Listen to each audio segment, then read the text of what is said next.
Nessa aula nós vamos discutir algumas técnicas que são utilizadas para resolver sistemas lineares, tá? Em especial sistemas lineares de grande porte, que é o que a gente tem interesse aqui nesse curso. Os métodos de solução de sistemas lineares, eles se dividem em duas categorias: os métodos diretos e os métodos iterativos. A gente chama de métodos diretos aqueles que conseguem obter a solução do sistema linear no número finito de etapas. Em outras palavras, você vai pegar o seu sistema, você vai pegar as informações que você conhece do sistema, que estão embutidas na matriz A e no vetor de constantes B, vai fazer uma sequência de operações com essas informações, com esses números. Essa sequência de operações é finita e, ao final desse processo, você vai ter o vetor x, que é a solução. Então, a gente pode representar de maneira simbólica o que um método direto faz, assim, por essa transformação aqui. Ele pega a matriz A e o vetor B, transforma eles de alguma maneira para produzir o vetor x. Já os métodos iterativos, eles usam uma abordagem diferente. Eles vão obter também a solução do sistema, porém num número infinito de etapas. Como assim num número infinito de etapas? Eu não posso fazer conta para sempre. Um número infinito de etapas em matemática vem através de um processo de limite. Então, vai ter um certo processo de limite aqui que, no limite, vai me dar a solução do sistema linear. O que se faz aqui é pegar aquelas mesmas informações que a gente pegava nos métodos diretos, que estão embutidos na matriz A e no vetor B. Você vai fazer uma sequência de operações com esses números e vai obter uma aproximação para a resposta do sistema. E depois você vai construindo aproximações sucessivas. Você faz uma primeira, uma segunda, uma terceira, uma vigésima, etc. E toma o limite. Se você continuasse fazendo esse processo de calcular aproximações ad eterno, no limite você chegaria na solução. Então, esses são os métodos iterativos. Em teoria, os métodos diretos calculam a solução exata. Então, se você aplicar um método direto num sistema linear no lápis e papel, por exemplo, você vai chegar na solução exata do sistema. Porém, na prática, se você usar um computador para calcular essa solução com um método direto, você está sujeito a erros de aritmética de ponto flutuante. Esses erros, então, vão transformar, na verdade, essa solução que o método direto te dá numa aproximação. Porém, em geral, essa aproximação é muito, muito acurada. Para muitos efeitos práticos, você pode considerar que você tem a solução exata. A gente vai ver aqui que, em geral, os métodos diretos são bem mais precisos que os métodos iterativos. Que métodos caem nessa categoria, estão dentro dessa caixa de métodos diretos? O mais famoso, o principal deles, é a eliminação gaussiana, que não é novidade, que vocês já estudaram na escola. A gente vai recordar ela aqui nesse curso com detalhes e principalmente com uma roupagem mais computacional. Existem também as fatorações matriciais, fatoração LU, fatoração Cholesky, fatoração QR, fatoração SVD, que no fundo elas são variantes da eliminação gaussiana, tá? Como a gente vai ver em mais detalhes nesse curso, LU, Cholesky, vamos pincelar rapidamente QR e SVD. Agora, esse grupo de métodos diretos, ele inclui também a regra de Cramer, que é um método que a gente aprende na escola. Tem outros métodos mais sofisticados, tipo o gradiente conjugado, etc. Tá? Já os métodos iterativos, em teoria, eles também calculam a solução exata, quando você toma o limite, né? Mas na prática, você tem dois fatores aqui que vão transformar essa solução exata numa solução aproximada. O primeiro deles é similar ao que ocorre com os métodos diretos. Eu estou fazendo conta no computador, então eu estou sujeito a erros de aritmética de ponto flutuante. Isso transforma a minha solução exata numa aproximação, porque tem um errinho lá em alguma casa decimal lá para frente, né?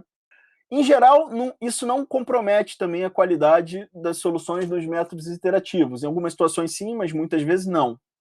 O que é mais crítico aqui no método iterativo é o seguinte: eu não tenho capacidade de iterar para sempre. Eu não tenho tempo à disposição para fazer infinitas etapas nesse processo. Então, em algum momento, eu tenho que parar esse processo. Quando eu paro esse processo de construção de sucessivas aproximações para a resposta do sistema linear, eu introduzo um erro. E esse erro de truncamento do método, geralmente, é o que causa as maiores inacurácias aqui no caso do método iterativo. Tá? Mas se um método iterativo ele está sujeito a essas inacurácias, por que eu uso ele? Tem uma razão. Por que eu vou, em algumas situações, preferir um método iterativo a um método direto? porque os métodos iterativos são mais rápidos em geral. Então é um balanço aqui entre acurácia da solução e velocidade com que você pega a solução. Se você precisa de mais acurácia, você usa um método direto. Porém, em algumas situações, o método direto é impossível de ser aplicado porque o tempo de processamento computacional que você precisa para obter a solução com o método direto é impagável. Pode ser semanas, meses, anos, séculos, milênios, dependendo do problema. Então, nesses cenários onde é impossível aplicar um método direto, você opta por um método iterativo. E eu faço uma ressalva. Só faz sentido usar um método iterativo quando um método direto não for viável. Porque se ele é viável e é mais acurado, não tem por que usar um método que vai te dar uma solução menos acurada. Porém, é impossível você calcular uma solução com um método direto porque você não tem o tempo disponível que isso seria necessário. Aí, nesse cenário, entre não ter resposta nenhuma ou ter uma resposta menos acurada, faz mais sentido ter uma resposta menos acurada. Que métodos caem nessa categoria de iterativos? Método de Jacobi, método de Gauss-Seidel, sobre-relaxação sucessiva, gradiente conjugado. Mas espera aí, você não falou que gradiente conjugado era direto? Sim, em teoria ele é direto, porque ele obtém a solução do sistema linear em um número finito de etapas. Porém, na prática, você usa ele como um método iterativo. Você para o gradiente conjugado muito antes do número finito de etapas que você precisaria para ele te dar a resposta exata. E, muito fantasticamente, muitas vezes, você parando bem antes, tem uma solução muito acurada até. Você tem o gradiente biconjugado, GM-Res, etc. Outras variantes, tá? A gente vai ver em mais detalhes, em vídeos mais para frente, o método Jacobi e Gauss-Seidel, tá? Eu tenho um zoológico de técnicas de solução de sistemas lineares à minha disposição. Então, é muito natural me perguntar, eu posso usar qualquer uma delas para resolver um sistema linear, em princípio? E o que eu quero mostrar para vocês nessa aula é que não, você não pode usar qualquer uma delas arbitrariamente, sob o preço de alguma coisa dar errada durante o processo de solução, como a gente vai ver, ou você não conseguir resolver. Para ilustrar esse ponto, que eu não posso escolher um método arbitrariamente, eu vou usar a regra de Cramer, que é um método simples que a gente conhece desde a escola, porém ele só pode ser aplicado quando o meu sistema linear é quadrado e tem uma solução única, né? Solução única, a gente lembra que é caracterizada pela condição do determinante da matriz ser diferente de zero. A regra de Cramer, ela calcula a solução desse sistema linear AX igual a B em termos de razões de determinantes. Ela calcula vários determinantes, calcula a razão entre esses determinantes e o determinante da matriz A e me dá a resposta. Vocês estão vendo aqui que os determinantes que aparecem no numerador aqui, no cálculo dos componentes do vetor solução, eu estou chamando de A1, A2, A3, etc., AJ, AN. Essas matrizes aqui são modificações da matriz original. Como é que eu modifico a matriz original para ter esses AJs aqui? Eu pego a jésima coluna da matriz original e troco ela pela coluna que corresponde ao vetor B. Está aqui, ó. A1, A2, AJ menos 1, aqui deveria ser AJ. Eu botei no lugar do AJ o B. E depois eu sigo com a matriz A normalmente, AJ mais 1, AJ mais 2, até a N. Então, se eu construir essa matriz modificada aqui, calcular o determinante nela e dividir pelo determinante da A, eu tenho o componente J do vetor solução. Vamos ver isso num exemplo com números concretos? Olha esse sistema linear aqui. Esse sistema tem uma solução única, eu já mostrei esse sistema aqui numa aula anterior. A solução é menos 15, 8 e 2. Eu vou pegar a matriz A aqui e vou calcular A1. A1 eu substituo a primeira coluna pelo B.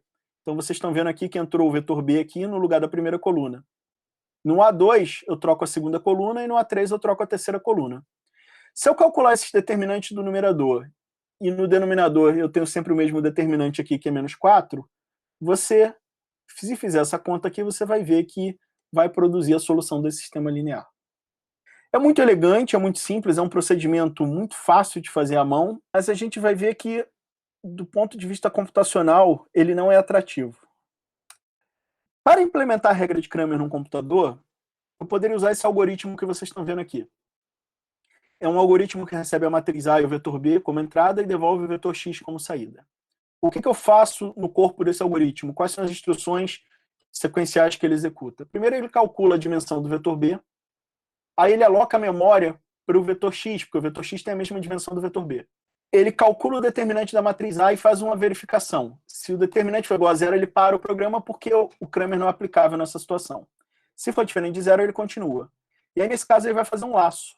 Ele vai fazer um laço indexado por J aqui, que vai de 1 até N. E dentro desse laço, ele vai fazer o quê?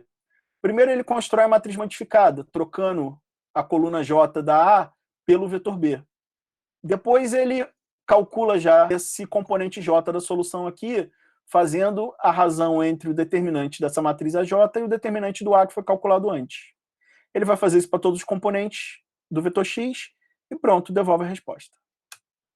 Traduzindo esse algoritmo para o Octave, a gente tem uma função assim, Cramer, que recebe AB, retorna X, e tem exatamente aquelas instruções que eu mostrei no slide anterior programadas aqui.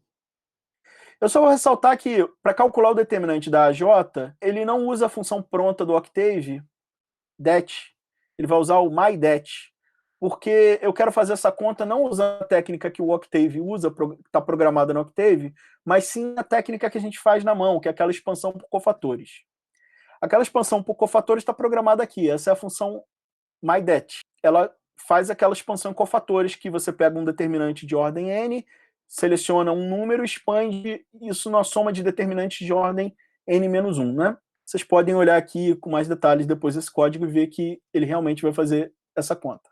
Eu vou fazer um experimento computacional agora para ilustrar a performance da regra de Cramer computacionalmente.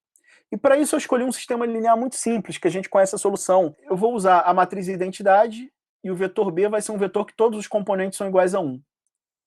A identidade vezes x é x, né? Então x é igual a 1, né? A gente pode ver claramente aqui que a solução é igual o vetor B. É um vetor que todos os componentes são iguais a 1. Para produzir isso aqui no Octave, eu vou usar n, que é 5, mas eu posso variar isso quando eu digitar isso no terminal. A matriz A está declarada como a identidade n por n, o vetor B é um vetor de uns com n linhas e uma coluna, né? Eu vou usar o tick-tock do Octave. O tick-tock é um comando que vai registrar o tempo que ele leva para executar essa instrução que está aqui entre o tick e o toque. A instrução que está entre o tick e o toque é chamar a regra de Cramer. E depois do tick-tock, depois de cronometrar isso aqui, eu vou mostrar na tela o resultado. Eu vou mudar aqui para o Octave. Vocês podem ver aqui no Octave que eu tenho aquela minha função Cramer programada aqui, é a mesma do slide. Eu tenho a mydet, que é a mesma do slide. E eu vou usar o Cramer, e por consequência o mydet, aqui dentro desse script Cramer example 1. Eu vou fazer primeiro com um sistema 3x3, tá? Então ele vai declarar A3, uma identidade 3x3, um vetor de uns 3x1, vai chamar o Cramer e vai mostrar o resultado na tela. Eu vou executar aqui, ele já executou, eu vou vir aqui para o terminal e olha, está aqui a matriz diagonal identidade, está o vetor de base e ele levou uma fração de segundos para resolver isso por Cramer. E a resposta está correta, que é um vetor cheio de uns. Ó. Eu peço para vocês se atentarem ao tempo que está aqui. Você vê que tem 2 zeros aqui antes de um número diferente de zero, né? Uma fração de segundos.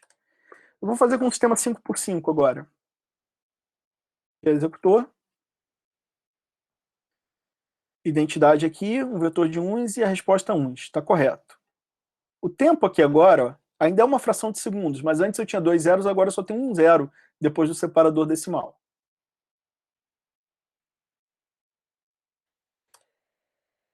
Eu vou colocar aqui agora 7 por 7. Não tem nada de errado, o computador que está levando mais tempo para processar. Estão vendo? Está aqui, ele calculou a resposta correta, o x é igual ao b, só que agora ele levou 4 segundos, né? Eu vou colocar 8 por 8 para vocês verem.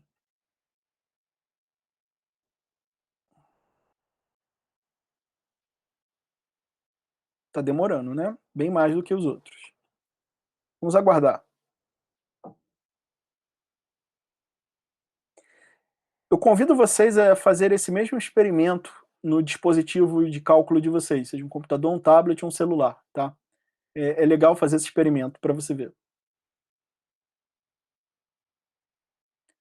Tá vendo? Tá demorando muito mais, né?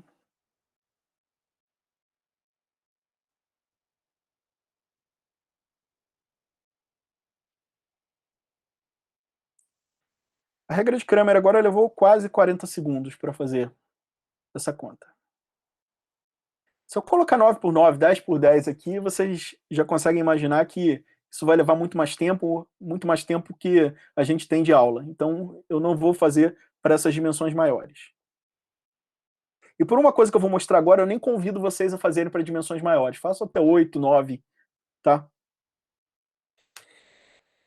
Eu quero saber o seguinte, a gente fez um experimento aqui que a gente mediu o tempo que o computador precisava para calcular essa resposta. Tempo é dinheiro em computação. Então, a gente mede custo computacional pelo tempo de processamento de uma tarefa, tá? Se demora muito, a gente diz que é caro. Se demora pouco, a gente diz que é barato. Agora, uma medida objetiva do tempo que me ajuda a mensurar o custo computacional sem eu ter que rodar um programa que pode, de repente, demorar muito tempo, eu não tenho esse tempo disponível em princípio, é o número de operações de ponto flutuante que esse algoritmo precisa fazer.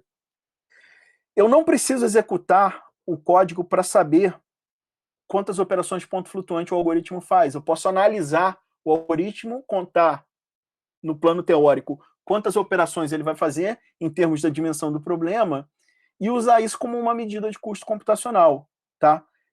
Quanto mais operações ele fizer, mais caro ele é. Esse número de operações de ponto flutuante que um algoritmo faz, a gente vai se referir isso como flops. É do inglês Floating Point Operations. O número de flops que um algoritmo necessita para ser executado é uma medida de custo computacional e a gente vai usar muito isso aqui nesse curso. Vamos calcular o número de flops para executar a regra de Cramer? Se vocês lembrarem a regra de Cramer, eu tenho que calcular n mais um determinante. Eu tenho que calcular os n determinantes que estão nos numeradores daqueles componentes do vetor solução, e no denominador é o mesmo determinante, o det de A para todos, então eu tenho n mais um determinante.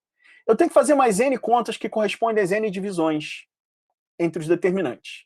Então esse é o custo de executar a regra de Cramer. Esse custo aqui está em termos do custo de calcular um determinante n por n. Então, eu vou analisar agora o custo de calcular um determinante n por n. O custo de calcular um determinante n por n, se eu for fazer o determinante n por n pela expansão em cofatores, eu vou quebrar isso numa soma de vários determinantes de dimensão n-1 por n-1. Quantos determinantes, para ser mais exato? N. Então, esse custo aqui vai ser n vezes o custo de um determinante de ordem n-1.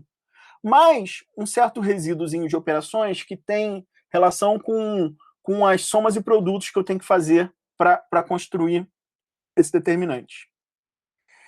O custo disso aqui é muito maior do que o custo dessas operações secundárias aqui. Então, para facilitar a minha análise, eu vou desprezar isso aqui agora.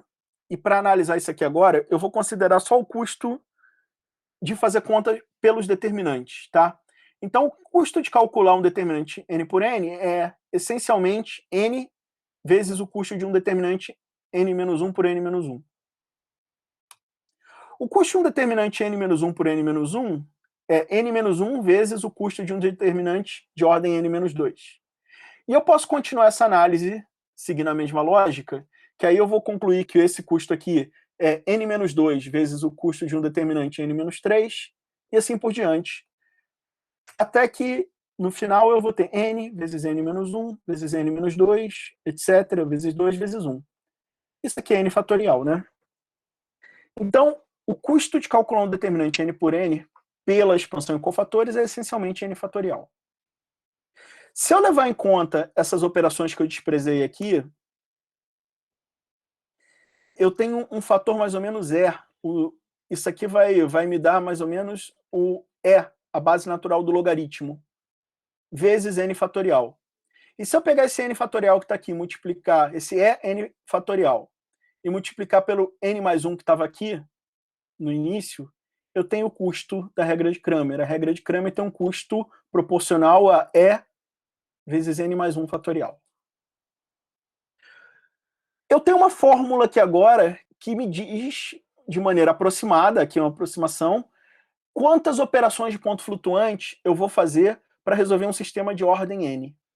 Como eu sei calcular o número de operações de ponto flutuante que eu faço para executar o algoritmo da regra de Cramer, eu consigo estimar o tempo de processamento. Por quê? Porque a quantidade de operações de ponto flutuante que um computador faz por segundo é uma informação que, em geral, é conhecida, o fabricante te fornece essa informação. Por exemplo, um computador típico de mesa, um computador potente de mesa, mas não é um supercomputador. Isso aqui é um computador de mesa com processador Core i7. Em 2011, processadores desse tipo aqui faziam da ordem de 12 bilhões de operações de ponto flutuante por segundo. E hoje, uma década depois, estão mais ou menos 4 vezes mais rápidos, fazem 52 bilhões de operações de ponto flutuante por segundo. Isso varia um pouco de computador para computador, mas a ordem de grandeza é essa. Se eu sei quantas operações o computador faz por segundo e sei quantas operações eu preciso fazer no algoritmo, eu sei calcular o tempo. Vamos ver um exemplo? Para um sistema 5x5, a regra de Cramer, quando eu calculo o determinante por expansão em cofatores, ela vai demandar da ordem de 2.000 operações de ponto flutuante.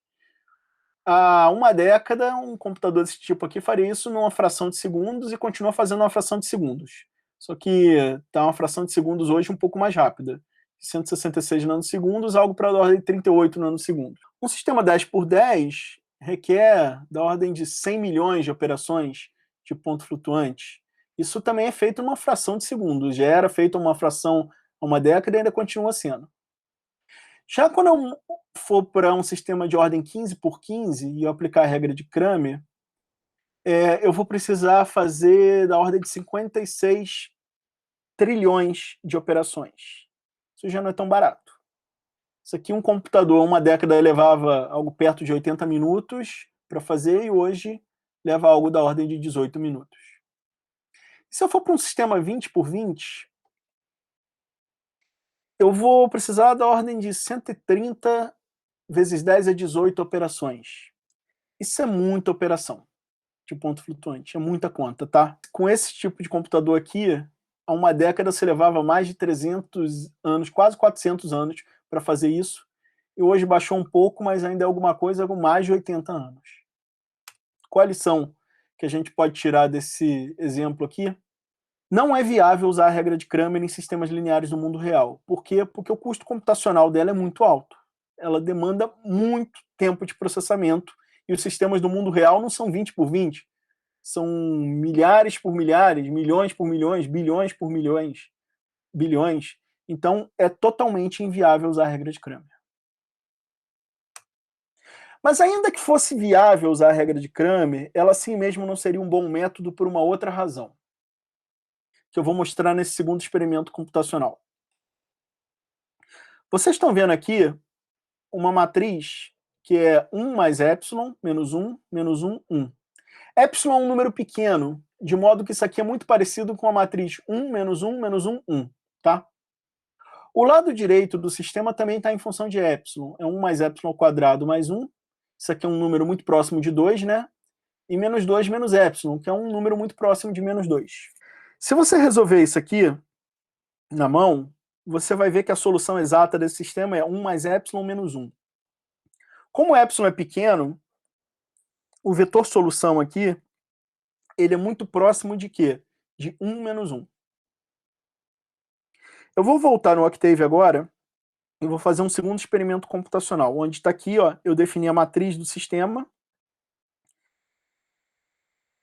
Eu vou obter como? Como que eu vou obter aqui? Eu vou multiplicar a matriz A pela solução, aí tem que dar esse B aqui, e vou chamar a regra de Cramer. Vamos voltar lá no Octave. Esse segundo exemplo aqui, ó, que está a matriz do sistema, que eu estou calculando B e eu vou chamar Cramer. Eu recordo a vocês que a solução desse sistema, como epsilon é um número muito pequeno, tem que ser algo próximo de 1 e menos 1, né? Está aqui o A, está aqui o B e está aqui a solução calculada. Ela é 2, 0.